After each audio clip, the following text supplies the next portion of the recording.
Um, we have these extraordinary bodies that can do absolutely anything they want, if we know what to do, if we put our mind to it. And we live in a toxic world, and there's no way that we can get round that. Talking about the blue skies, yeah, there's the chemtrail there. Um, they poison our water, they poison our soil, they poison our skies. And we have to learn how to heal ourselves and not to rely on the medical profession. And, if a doctor tells you something, it's most probably not right, because they don't really know anything about the human body. They are taught to prescribe a sticking plaster, which is very sad. I feel desperately sorry for these men and women that have spent years and years training in something that, I'm sure they go into it because they're passionate about helping people, but they're programmed. And they can't really get out of that program. It takes two incredibly brave and strong people, like you guys, to actually break the system. Because when you're earning good money and you've got a nice house and you've got your 2.4 kids and they're at school and you're paying for them and everything, it's really hard to stand up and go, am I doing this for the good of the patient or the good of the pharmaceutical company? And that's a dilemma that I'm sure every health professional must be going through now, because I do not believe after the last 4 years that they can possibly believe that the medical system is still a good system that's in place. But that's all right, because we're going to build our own medical health system. We have our very own NHS, our natural health systems. And the power that we have to heal ourselves is quite extraordinary. So I told you a little bit about, my entrance to this with the spinal fusion and nearly dying. And I didn't really know where to go when I started my natural health journey. I spent 2 years of my life in bed addicted to opioids and alcohol and, frozen shoulder, chronic fatigue, couldn't get out of bed, brain fog. But I listened to docuseries and I started learning all the things that I could do. And I started very small, very tiny steps at a time. And I just thought, I've got to get my balance back because I couldn't stand, I couldn't walk. And so when I cleaned my teeth every day, I just put one finger on the basin and lifted my leg and thought, can I balance? And I'd change it over and I kind of thought, okay, I can balance again. Can I walk? And so every day I would do a few more steps at a time. And I rebuilt my health over a period of 2 years.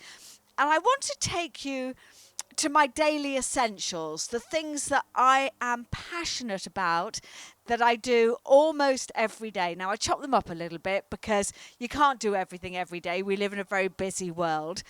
But the first thing for me, the most important thing in my life is meditation. I cannot get out of bed without meditating. And I set my alarm clock about 15 minutes after I wake up naturally, because once you've worked out your circadian rhythms, you don't need an alarm clock. But my alarm clock is this beautiful, beautiful music. And so when I first wake up, I do something called the Silvia Technique. Does anybody know the Silvia Technique? So I start by counting from 50 to 0 backwards and just regressing, trying to remember my dreams, and just taking that moment of stillness. And then my alarm comes on. And it's this very, very beautiful classical music. And that's when I start my meditation. It's just 20 minutes. And I put my hands on my heart, or I touch my heart any way that feels comfortable. And I breathe in gratitude and I breathe out love. And I connect to all the people in the world that I love. And I start with my little dogs that are always on my bed. And so I just breathe in gratitude and breathe out love and let them know I love them. Then I breathe in gratitude and I send it out to my children wherever they are in the world. And then I breathe in gratitude and send out love to my sisters. And I carry on until I have gone round all the world. And I just hold space for mankind, for anybody that needs space holding for them. And this is quantum. This is how we reach each other in the quantum field so that we can support each other. And it doesn't matter whether you like people or not. It doesn't matter whether you agree with them. Just hold space for people and just go, it's okay. And that's how we can affect the ripple effect. That's how we keep growing. And we win this because we are winning this, because more and more people understand that we've been lied to. So that's my first most important thing in the day. My second most important thing, now I don't shower or wash myself every day because I actually don't think you need to. And I'm just going to give you this little Barbara O'Neill fact that I found out when she was staying with me in June that I didn't know. But when you get your vitamin D and you're in the sun and you do need that vitamin D, don't wash straight away afterwards. So if you're sweating, don't wash. Just leave it on there. When you do feel that you need to wash, just use water, no soap, because the soap interacts with the vitamin D and you're not making the best use of the sunlight you've got. Oh, there's another chemtrail. There's another chemtrail. So make the use of every moment of sunshine that we get and supplement if you need to. So that is really important, though. Don't think about washing. I remember when my kids were little, and I'd taken them to my sister's for tea, and we'd gone to Wallingford Castle, and they were rolling down the hill, and they got ever so muddy. And we had tea, and I said to my sister, can I give them a bath before we go home, because they're absolutely filthy? And she looked at them, and she said, that's not filthy, that's good clean mud. Queen Elizabeth I was filthy when she decided once a year whether she needed a bath or not. She said, no, you can't bath your children. And I thought, oh my God, what a bitch. But I now understand that you need that mud. You need that gut biome. You need that relationship to the soil. And we don't need to be these incredibly clean bodies. But when I do have my shower every kind of third day or my bath, just turn the tap on cold. Just get that cold shock so you've got your cold water therapy. Or, jump in an ice bath if you feel like it. That is great for your health. Just pushing outside the comfort zone. Do your breath work. Every single day. We all kind of go, we breathe. We all know how to breathe. But breathing in through, there's so much knowledge now on breath work. And if you haven't read the book Breathe by James Nestor, I really suggest you do. But always breathe in through your nose, deep into your belly, out through your mouth, build up your nitric oxide. This is what is going to heal you. The works of Dr. Otto Warburg, he said nothing can grow in an alkaline body. And the best way to alkaline your body is through breath work.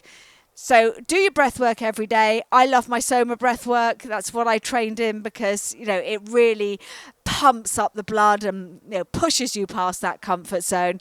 But even if it's just walking to the shops, do the box. Breathe in for 4, hold for 4, out for 4, hold for 4. When you get up in the morning, do some breath work, breathe in for, to actually calm down the sympathetic nervous system. Breathe in for a number and out for double the number. So it could be in for 3, out for 4, in for 4, out for 8. It just incorporate these tiny little exercises into your everyday life. Then fasting. I'm a massive fan of fasting. I have just come back from Amchara, where I went to do a week's fast.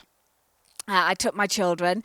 So I don't know if any of you listen to my podcast. Who listens to my podcast? A few hands going up there. If you don't listen to my podcast, why not?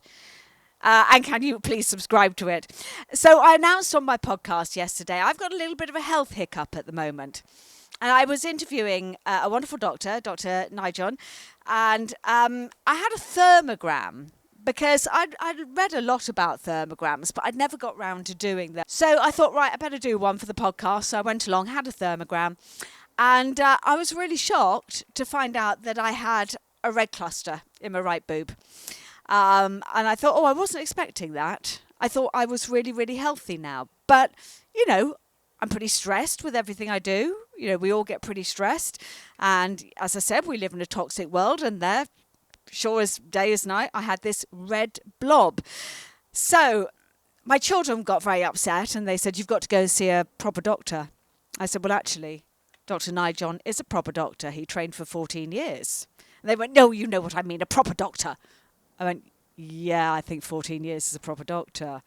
And they go, Mum, you've just got to go and have a mammogram. And I went, no, not having a mammogram. And they go, oh, yeah, and then we need a biopsy. I went, no, you're not putting a needle in, because I believe with all of my heart that cancer comes in the body to show you that something is wrong. We all have cancer in our body, and it's there, and it brings the cells together to go, hey, can you sort something out, please, mate? And that's what you need to do. And that's what my body was telling me. So the first thing I did with my scan results was I went off to Amchara and I fasted for a week, and I took my children. I discovered my eldest daughter's a real absolute bitch without food for 2 days. Wow, that was a shock. So we did break the fast on day 3 for her, but Sass and I kept going, and we did our 5 days, broke the fast on the 6th day, and then had a raw vegan meal together on the last day. And I meditated every single day on this thing that's going on in my body. And I just pulled it out, and that's what I'm doing. I'm just pulling it out, and I'm just going, no, I don't want you. No, you can go away. Sorry, I'm done with you. It's over. And do you know what's happened? If you have a look at my social media, Philly J. Lane, if you have a look, I put a picture up of my right breast yesterday. It is absolutely red and swollen and solid and rashed all underneath where this thing is. And that is my body healing. That's because I've told my body that it's got to go now. And it's trying to find a way out of my body. And I was very blessed. I didn't even have a spot in my teenage years. But my body is just going, whoa, let's get this out. It's a bit itchy. So if you see me around the place scratching, I don't have fleas. It's just a little bit uncomfortable. But that's all it is. And I'm getting this out of my body. And I give myself 6 weeks. And this thing will no longer be happening. And a lot of people have said to me, I do think you need to go and have more testing. I do think you need to look at conventional medicine. And all I say to them is, do you know, it would be really bad for the natural health movement if I died of breast cancer without going to chemo route. So it ain't going to happen. It's just not going to happen. I have full faith in my body. And everybody needs to have full faith in their body that it can heal whatever happens to you. So fasting is another one of my daily essentials. Detoxing. Really important. Every day you need to detox a bit. So obviously I've been on a big detox. I've been shoving loads of coffee up my bottom, which is a wonderful liver fast, and putting my my liver pack, castor oil packs on there, kind of detoxing everywhere I can.